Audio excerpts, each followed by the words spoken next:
Hello দর্শক, আমি কিন্তু এখন চলে আসছি সুন্দরবনে। তো সুন্দরবন ঘুরতে এসে একটা জিনিস আমার চোখে পড়লো, যেটা দেখে আমি আপনাদেরকে না দেখিয়ে আর থাকতে পারলাম না। তো আমার এই সাইডে দেখতে পাচ্ছেন বিশাল একটা পুকুর। তো এই পুকুরটা কাটার পিছনে কিন্তু সুন্দরবন অধিদপ্তরের অনেক বড় একটা ভূমিকা ছিল।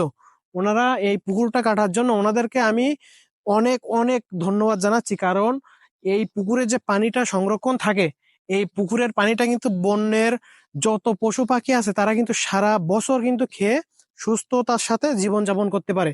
আপনারা জানেন যে বনের হরিণ, বাঘ সহ আরো অন্যান্য পশু প্রাণী কিন্তু এই লবণ পানি খেয়ে কিন্তু তারা অনেক সময় রোগে আক্রান্ত হয়ে তারা কিন্তু মারাও যায়। তো আমি এটা দেখে আপনাদের জন্য এই ভিডিওটা করলাম, আপনারা যাতে এটা জানতে পারেন বন্য বন্য অধিদপ্তর থেকে যে ভূমিকাটা নিচ্ছে, এটা কিন্তু খুবই সুন্দর একটা উদ্যোগ।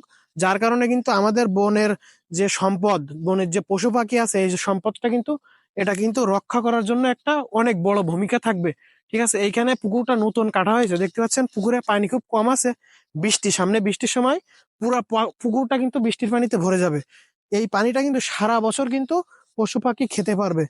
তো আপনারা যদি এইরকম ভূমিকা, এরকম সুন্দর সুন্দর ভূমিকা যদি নিতে পারেন বন্য অধিদপ্তর থেকে, তাহলে আশা করছি আমাদের এই সুন্দরবন আরো সুন্দর হবে এবং এই সুন্দরবন আরো উন্নত হবে।